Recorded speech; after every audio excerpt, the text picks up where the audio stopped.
नमस्कार बच्चों, कक्षा 5 की गणित की कक्षा में आप सभी का स्वागत है। बच्चों, आप सभी को आकृतियों के बारे में तो जानकारी है ही, जैसे कि त्रिभुज, आयत, वृत्त और वर्ग। तो आप सभी उन आकृतियों का परिमाप भी निकाल लेते हो। तो चलिए, आप सभी को परिमाप निकालना आता है ना। एक आयताकार आकृति का परिमाप निकालते हैं। दी गई आयताकार आकृति का परिमाप ज्ञात कीजिए। परिमाप का सूत्र है 2 लंबाई धन चौड़ाई। आकृति की लंबाई है 30 सेंटीमीटर, ये आयत है, इसकी लंबाई है 30 सेंटीमीटर और इसकी चौड़ाई है 20 सेंटीमीटर। तो इसका मान हम रख देंगे सूत्र में। परिमाप बराबर 2 गुणे लंबाई धन चौड़ाई, यानी लंबाई 30 है और चौड़ाई 20 है। लंबाई और चौड़ाई को जोड़ देंगे, आ जाएगा 50। इसका दुगना कर देंगे, आ जाएगा 100, यानी कि आकृति का परिमाप 100 सेंटीमीटर है। तो हमने देखा कि इस आयताकार आकृति का परिमाप 100 सेंटीमीटर है। अब बात करते हैं क्षेत्रफल की। परिमाप तो आप सबको मालूम है, क्षेत्रफल क्या होता है, क्या आप जानते हो? जैसे कि एक आकृति मेरे पास यहाँ पर आप देख रहे हो चित्र में, एक डब्बा है मेरे पास, इसका ये सतह वर्गाकार है। इसकी परिमाप, ये जो लाल लाइन है वो इसकी परिमाप है, और इस लाल लाइन से घिरा हुआ जितना भी भाग है वो इसका क्षेत्र है, और इसकी नाप ही क्षेत्रफल कहलाती है। इसी तरह से ये आयत है, इसमें आप देख रहे हो जो ये लाल लाइन है वो इसका परिमाप है, और इस लाल लाइन से घिरा हुआ जितना भी हिस्सा है वो इसका क्षेत्र है। जब हम इसको नापते हैं तो इसको हम आयत का क्षेत्रफल कहते हैं। यदि मेरे पास कोई कागज़ हो और उससे हम इसको पूरा पूरा ढक दें तो वो कागज़ जिस नाप का होगा वो ही इसका क्षेत्रफल होगा। जैसे कि हमने इसे इस पीले कागज़ से ढका है, तो ये पूरा पीला कागज़ जिस नाप का है वही इस आयत का क्षेत्रफल है। तो आकृति के बीच के रंगीन भाग को हम इस आकृति का क्षेत्र कहते हैं। किसी भी आकृति का बीच का जो रंगा हिस्सा होता है उसे उस आकृति का क्षेत्रफल कहते हैं। किसी आकृति से घिरा हुआ पूरा स्थान उसका क्षेत्र होता है। इस क्षेत्र की माप ही इसका क्षेत्रफल है। जैसे कि चित्र में आप देख रहे हो, ये वर्ग है, इसकी चारों भुजाओं से घिरा जितना भी स्थान है नारंगी रंग से रंगा हुआ वो इस वर्ग का क्षेत्रफल है। इसी तरह से इस त्रिभुज के अंदर जितना भी स्थान है जो नीले रंग से रंगा है वो इस त्रिभुज का क्षेत्रफल है। इस वृत्त के अंदर का जितना स्थान हरे रंग से रंगा हुआ है वो इस वृत्त का क्षेत्रफल है, और इस आयत के अंदर का जितना भी हिस्सा लाल रंग से रंगा हुआ है वो इस आयत का क्षेत्रफल है। तो बच्चों, आज हम जानेंगे क्षेत्रफल के बारे में। तो आयताकार आकृति, वर्गाकार आकृति का क्षेत्रफल ज्ञात कैसे करते हैं ये पता करेंगे। क्षेत्रफल की इकाई क्या होती है, क्षेत्रफल कैसे गणना करते हैं, क्षेत्रफल नापने की छोटी इकाइयाँ क्या होती हैं, बड़ी इकाइयाँ क्या होती हैं। साथ ही साथ हम जानेंगे क्षेत्रफल पर आधारित वार्षिक प्रश्नों के बारे में और गतिविधि की सहायता से क्षेत्रफल निकालने के बारे में। तो चलिए शुरू करते हैं। आयताकार क्षेत्र का क्षेत्रफल निकालना। ये हमारे पास एक आयताकार आकृति दी हुई है। हमें इस आयताकार आकृति का क्षेत्रफल या इस आकृति से घिरा हुआ पूरा भाग मापना है। इसकी लंबाई 24 सेंटीमीटर तथा चौड़ाई 18 सेंटीमीटर है। ये लंबाई 24 सेंटीमीटर है और ये लंबाई 18 सेंटीमीटर है, यानी ये इसकी लंबाई हो गई और ये इसकी चौड़ाई हो गई। क्षेत्रफल निकालने के लिए हम क्या करेंगे, आयताकार आकृति की लंबाई और चौड़ाई का गुणा कर देंगे। क्षेत्रफल का सूत्र होता है लंबाई गुणे चौड़ाई। तो आइए मान रखते हैं इसमें हम। क्षेत्रफल बराबर लंबाई गुणे चौड़ाई। आयताकार आकृति की लंबाई और चौड़ाई का गुणा करते हैं। आयताकार आकृति की लंबाई है 24 सेंटीमीटर, आयताकार आकृति की चौड़ाई है 18 सेंटीमीटर। इसका मान हम रख देंगे। क्षेत्रफल बराबर 24 सेंटीमीटर गुणे 18 सेंटीमीटर बराबर 432 वर्ग सेंटीमीटर।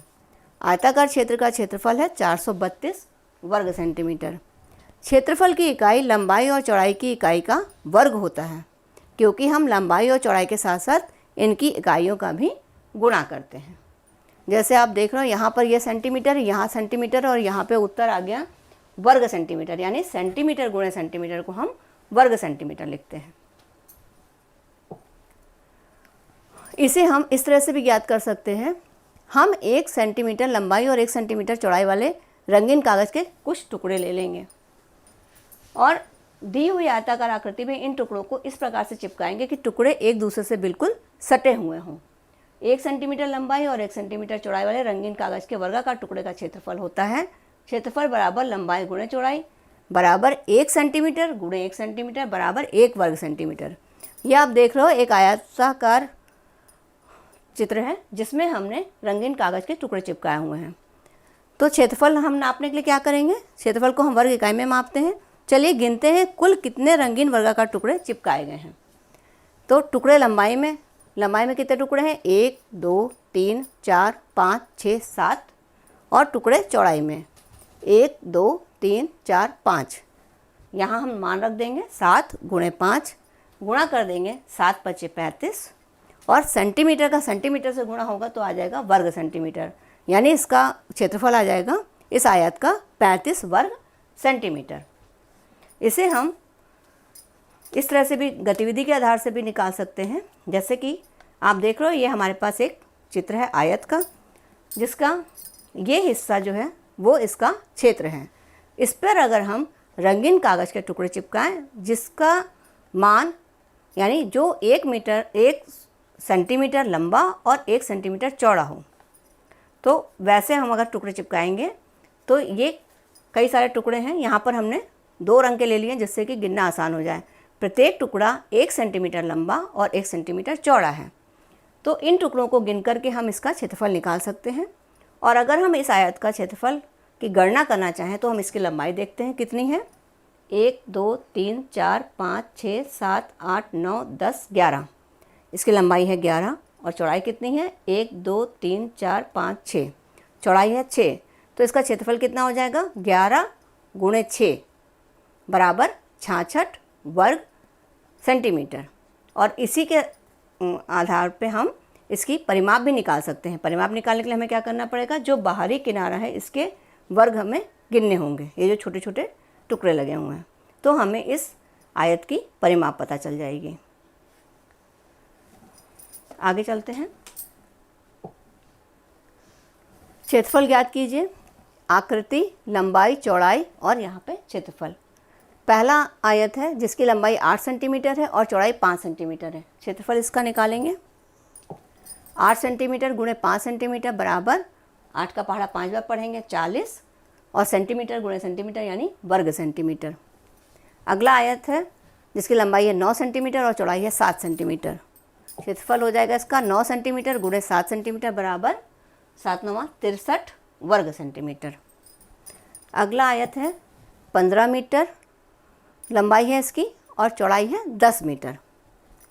15 मीटर गुणे 10 मीटर बराबर 150 वर्ग मीटर। अगला आयत है जिसकी लंबाई है 10 मीटर, चौड़ाई है 7 मीटर, गुणा करेंगे 10 सते 70 वर्ग मीटर। आगे चलते हैं।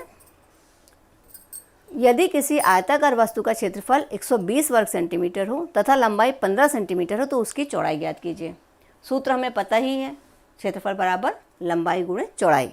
इसी की सहायता से हम ये चौड़ाई पता कर लेंगे। अब इसमें हमारे पास 2 चीज़ें हैं, क्षेत्रफल पता है और लंबाई पता है। हमें पता क्या करना है, चौड़ाई। तो हम एक काम करेंगे, चौड़ाई को हम इधर रहने देंगे, लंबाई को हम क्षेत्रफल की तरफ ले जाएंगे, यानी बराबर के उस तरफ ले जाएंगे। और हम सबको मालूम है जब हम कोई भी चीज़ बराबर के एक तरफ से दूसरी तरफ ले जाते हैं तो उसका मान बदल जाता है। यहाँ पर ये लंबाई गुणा कर रही है चौड़ाई में और इधर जाके वो भाग करेगी, यानी चौड़ाई बराबर हो जाएगा क्षेत्रफल बटे लंबाई। अब हमारे पास सूत्र मिल गया है, चौड़ाई बराबर क्षेत्रफल बटे लंबाई। हम इसका मान रख देंगे। क्षेत्रफल है 120 वर्ग सेंटीमीटर और लंबाई है 15 सेंटीमीटर। वर्ग सेंटीमीटर को हम सेंटीमीटर गुणे सेंटीमीटर लिख सकते हैं। यहाँ आपने लिख दिया 120 सेंटीमीटर गुणे सेंटीमीटर बटे 15 सेंटीमीटर। इसे हम हल कर लेंगे। 15 एकम 15, 15 अठे 120, सेंटीमीटर से सेंटीमीटर कट जाएगा, शेष हमारे पास बचेगा 8 सेंटीमीटर, यानी इस वस्तु की चौड़ाई 8 सेंटीमीटर है। अगला सवाल है, यदि किसी आयताकार वस्तु का क्षेत्रफल 2000 वर्ग मीटर हो तथा चौड़ाई 40 मीटर हो तो उसकी लंबाई ज्ञात कीजिए। सूत्र हमारा वही है, क्षेत्रफल बराबर लंबाई गुणे चौड़ाई। अब हमें क्या करना है, लंबाई पता करना। लंबाई पता करने के लिए हम क्या करेंगे, चौड़ाई को हम उस तरफ ले जाएंगे बराबर के। चौड़ाई यहाँ पे लंबाई के साथ गुणा कर रही है, जब इसको क्षेत्रफल की तरफ ले जाएंगे तो ये क्षेत्रफल में भाग करेगी। सूत्र हमारा बन जाएगा लंबाई बराबर क्षेत्रफल बटे चौड़ाई। मान रख देंगे, क्षेत्रफल बराबर 2000 वर्ग मीटर, तो यहाँ पे क्षेत्रफल की जगह पे 2000 वर्ग मीटर लिख दिया, और चौड़ाई है 40 मीटर, यहाँ पे 40 मीटर लिख दिया। वर्ग हटा के इसे 2000 मीटर गुणे मीटर बटे 40 मीटर। अब इसे हम हल कर लेंगे। 40 एकम 40, 40 पंचे 200, और एक शून्य बचेगा, वो हम यहाँ 5 के बाद लिख देंगे। मीटर से मीटर काट देंगे, शेष हमारे पास बच जाएगा 50 मीटर बटे 1। तो हमारी लंबाई आ जाएगी इस आयताकार वस्तु की 50 मीटर। तो बच्चों, क्षेत्रफल मापन में प्रयोग होने वाली छोटी बड़ी इकाइयाँ। बच्चों, हम दैनिक जीवन में लंबाई या चौड़ाई नापने के लिए कुछ छोटी बड़ी इकाइयों का प्रयोग करते हैं। यदि हमें किताब या पेंसिल बॉक्स नापना होता है तो हम सेंटीमीटर का प्रयोग करते हैं। जब हम कपड़ा खरीदते हैं या रिबन खरीदते हैं तो हम मीटर का प्रयोग करते हैं। यदि हमें खेत नापना हो तो हम बड़ी इकाइयों जैसे एयर या हेक्टेयर का प्रयोग करते हैं। कभी कभी आपकी मैम कहती भी होंगे आपसे क्लास में कि आप 3 सेंटीमीटर की कोई लाइन खींचिए या 6 इंच की कोई लाइन खींचिए, तो आप सेंटीमीटर और इंच से परिचित हो। तो आज हम बात करते हैं क्षेत्रफल नापने में प्रयोग होने वाली छोटी इकाइयाँ।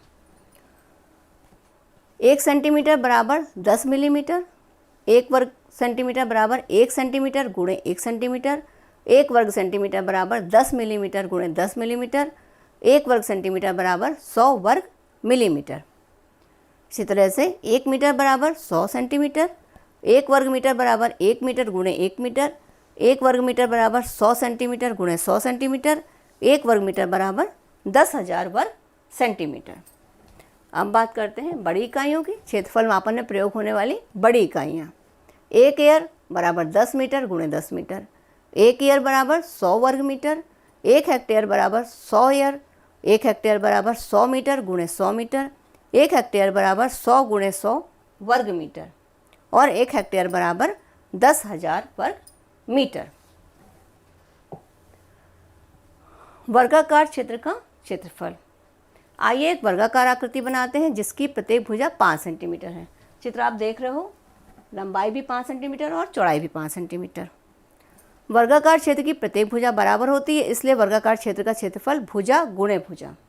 मान रख देंगे 5 सेंटीमीटर गुणे 5 सेंटीमीटर बराबर 25 वर्ग सेंटीमीटर। तो हमने देखा कि किसी वर्गाकार आकृति का क्षेत्रफल उसकी 2 भुजाओं का गुणनफल होता है। वर्गाकार क्षेत्र का क्षेत्रफल, इसे हम इस तरह से भी समझ सकते हैं। हम 1 सेंटीमीटर लंबाई और 1 सेंटीमीटर चौड़ाई वाले रंगीन कागज़ के कुछ टुकड़े ले लेंगे और दी हुई वर्गाकार आकृति में इन टुकड़ों को इस प्रकार चिपकाएंगे कि टुकड़े एक दूसरे से बिल्कुल सटे हों। 1 सेंटीमीटर लंबाई और 1 सेंटीमीटर चौड़ाई वाले रंगीन कागज़ के वर्गाकार टुकड़े का क्षेत्रफल है। क्षेत्रफल बराबर लंबाई गुणे चौड़ाई बराबर 1 सेंटीमीटर गुणे 1 सेंटीमीटर बराबर 1 वर्ग सेंटीमीटर। क्षेत्रफल को हम वर्ग इकाई में मापते हैं। चलिए गिनते हैं कि कुल कितने रंगीन वर्गाकार टुकड़े चिपकाए गए हैं, टुकड़े लंबाई में और टुकड़े चौड़ाई में। गिन के देखते हैं। लंबाई में 1 2 3 4 5 और चौड़ाई में 1 2 3 4 5। इन्हें हम गुणा कर देंगे तो कितना आएगा, 5 का पहाड़ा 5 बार पढ़ेंगे 25। तो इस वर्गाकार आकृति का क्षेत्रफल आ जाएगा 25 वर्ग सेंटीमीटर। तो हमने देखा कि इस आकृति का कुल क्षेत्रफल 25 वर्ग सेंटीमीटर है, क्योंकि प्रत्येक छोटे टुकड़े का क्षेत्रफल 1 वर्ग सेंटीमीटर है। यही क्षेत्रफल हमें आकृति की लंबाई और चौड़ाई का गुणा करने पर भी प्राप्त हुआ था। इसे हम गतिविधि के द्वारा भी कर सकते हैं। ये हमारे पास एक वर्ग है, इस पर हमने 1 सेंटीमीटर लंबे और 1 सेंटीमीटर चौड़े टुकड़े चिपकाए हैं जो 2 रंग के हैं, जिससे कि हमें गिनना आसान हो। आइए देखते हैं इस वर्गाकार आकृति का लंबाई और चौड़ाई कितनी है। प्रत्येक टुकड़ा 1 वर्ग सेंटीमीटर का है, तो इसकी लंबाई कितनी है, 1 2 3 4 5 6 और चौड़ाई 1 2 3 4 5 6, यानी 6 सेंटीमीटर लंबा और 6 सेंटीमीटर चौड़ा। तो इसका क्षेत्रफल कितना हो जाएगा, क्षेत्रफल हो जाएगा 6 गुणे 6 बराबर 6 छाक 36 वर्ग सेंटीमीटर। इसकी सहायता से हम इस वर्ग का परिमाप भी ज्ञात कर सकते हैं। करना क्या है, इसके बाहरी किनारों पर लगे हुए वर्गों को गिन लेना है। गिन के देखते हैं। 1 2 3 4 5 6 7 8 9 10 11 12 13 14 15 16 17 18 19 20 21 22 23 24, यानी इस वर्गाकार आकृति का परिमाप है 24 और क्षेत्रफल है 36 वर्ग सेंटीमीटर। आगे चलते हैं। क्षेत्रफल पर आधारित वार्तिक प्रश्न। एक आयताकार हॉल का क्षेत्रफल 50 वर्ग मीटर है। यदि उसकी लंबाई 10 मीटर है तो उसकी चौड़ाई ज्ञात कीजिए। हॉल का क्षेत्रफल बराबर लंबाई गुणे चौड़ाई, चौड़ाई बराबर क्षेत्रफल बटे लंबाई। मान रख देंगे। क्षेत्रफल है 50 वर्ग मीटर, लंबाई है 10 मीटर। हल कर लेंगे। 10 एकम 10, 10 पचे 50, मीटर से मीटर कट जाएगा, शेष हमारे पास बचेगा 5 मीटर। अतः हॉल की चौड़ाई 5 मीटर है। तो बच्चों, आज हमने क्या क्या सीखा? आयताकार तथा वर्गाकार वस्तुओं या स्थानों का क्षेत्रफल ज्ञात करना, किसी आयताकार आकृति का क्षेत्रफल उसकी लंबाई तथा चौड़ाई का गुणनफल होता है। क्षेत्रफल को हम वर्ग इकाई में मापते हैं। वर्गाकार क्षेत्र का क्षेत्रफल निकालने के लिए हम भुजा को भुजा से गुणा करते हैं। क्षेत्रफल की बड़ी इकाई एयर या हेक्टेयर होती है। दैनिक परिस्थितियों में क्षेत्रफल ज्ञात करना। तो बच्चों, आज हमने क्या क्या सीखा? आओ परखें अपना ज्ञान। रिक्त स्थानों की पूर्ति कीजिए। पहले कॉलम में आकृति का नाम दिया है, दूसरा कॉलम लंबाई का है, तीसरा चौड़ाई का, चौथा परिमाप का और पांचवा क्षेत्रफल का। तो हमें हर आकृति का परिमाप और क्षेत्रफल निकालना है। तो सबसे पहले आयत है, इसकी लंबाई है 10 सेंटीमीटर और चौड़ाई है 8 सेंटीमीटर। इसकी परिमाप क्या हो जाएगी? 2 गुणे 10 धन 8। तो 10 और 8 को पहले हम जोड़ लेंगे। 10 8 18 और 2 से गुणा कर देंगे। 18 दूना 36 सेंटीमीटर, यानी आयत की परिमाप हो गई 36 सेंटीमीटर। और आयत का क्षेत्रफल ये हो जाएगा 10 सेंटीमीटर गुणे 8 सेंटीमीटर बराबर 10 को 8 से गुणा कर देंगे। 10 8 80 और सेंटीमीटर को सेंटीमीटर से गुणा करेंगे तो क्या आ जाएगा? वर्ग सेंटीमीटर। ये हमारा हो जाएगा 80 वर्ग सेंटीमीटर इस आयत का क्षेत्रफल। अगली आकृति है वर्ग, जिसकी लंबाई है 6 सेंटीमीटर और चौड़ाई भी 6 सेंटीमीटर। इसका परिमाप क्या होगा? 2 गुणे 6 धन 6। 6 और 6 को जोड़ देंगे, आ जाएगा 12। 12 का दुगना करेंगे तो 12 दूना 24, यानी इस वर्ग का परिमाप होगा 24 सेंटीमीटर और क्षेत्रफल होगा 6 सेंटीमीटर गुणे 6 सेंटीमीटर बराबर 6 का पढ़ा 6 बार पढ़ेंगे, 6 छाक 36 और सेंटीमीटर को सेंटीमीटर में गुणा करेंगे तो आ जाएगा वर्ग सेंटीमीटर।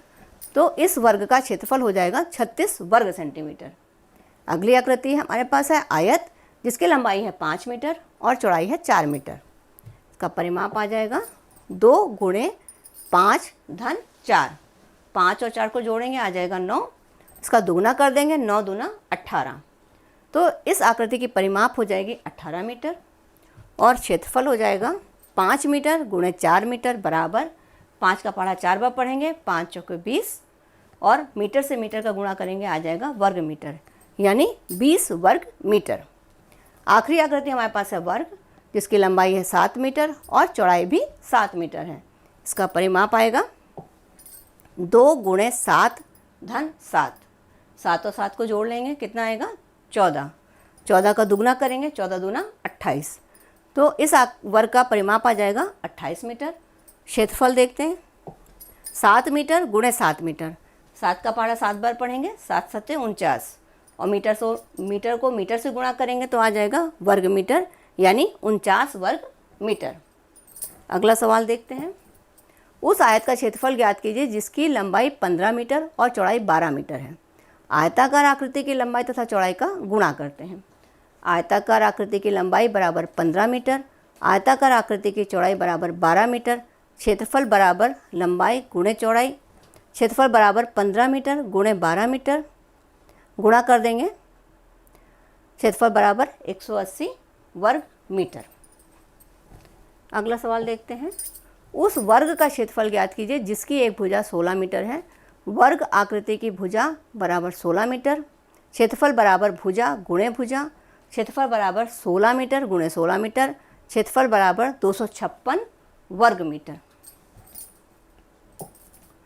एक वर्गाकार मैदान की एक भुजा 100 मीटर है। इस मैदान पर घास लगवाने का खर्च 250 रुपये प्रति वर्ग मीटर हो तो बताइए पूरे मैदान में घास लगवाने का खर्च कितना आएगा। तो सबसे पहले हमें क्या करना है, इस मैदान का क्षेत्रफल निकालना है। मैदान में घास लगवाने का खर्च निकालने के लिए हमें मैदान का क्षेत्रफल निकालना होगा। मैदान का क्षेत्रफल बराबर भुजा गुणे भुजा, क्योंकि मैदान वर्गाकार है। मैदान का क्षेत्रफल बराबर 100 मीटर गुणे 100 मीटर, क्षेत्रफल आ जाएगा 10,000 वर्ग मीटर। अब 1 वर्ग मीटर मैदान पर घास लगवाने का खर्च है 250 रुपये, तो 10,000 वर्ग मीटर मैदान पर घास लगवाने का खर्च आ जाएगा 250 गुणे 10,000 रुपये बराबर 25 लाख रुपए। एक आंगन की लंबाई 8 मीटर और चौड़ाई 4 मीटर है। आंगन के फर्श पर 2 वर्ग मीटर के कितने पत्थर बिछाए जा सकते हैं? एक पत्थर लगाने का खर्च 50 रुपये है। पूरे आंगन में पत्थर बिछाने का खर्च कितना आएगा? सबसे पहले आंगन का क्षेत्रफल निकालेंगे। लंबाई गुणे चौड़ाई बराबर 8 मीटर गुणे 4 मीटर बराबर 32 वर्ग मीटर। आंगन का क्षेत्रफल है 32 वर्ग मीटर, पत्थर का क्षेत्रफल है 2 वर्ग मीटर। कितने पत्थर बिछाए जा सकते हैं ये पता करने के लिए हम क्या करेंगे, आंगन के क्षेत्रफल को पत्थर के क्षेत्रफल से भाग करेंगे। आंगन का क्षेत्रफल बटे पत्थर का क्षेत्रफल। आंगन का क्षेत्रफल है 32 वर्ग मीटर, पत्थर का क्षेत्रफल है 2 वर्ग मीटर। इसको हल कर लेंगे, उत्तर हमारे पास आ जाएगा 16, यानी 2 वर्ग मीटर के 16 पत्थर बिछाए जा सकते हैं।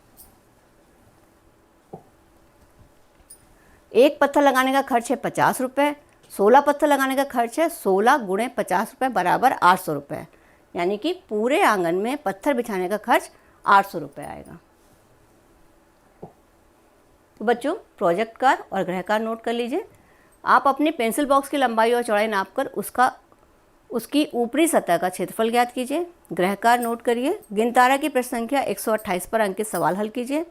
कार्यपुस्तिका की प्रश्न संख्या 118 से 123 तक के सवाल हल करने हैं। तो बच्चों, उम्मीद करते हैं आपको आज का पाठ रुचिकर लगा होगा। फिर मिलते हैं अपनी अगली कक्षा में। तब तक के लिए आप सभी को ढेर सारा आशीर्वाद और बहुत सारा प्यार। धन्यवाद।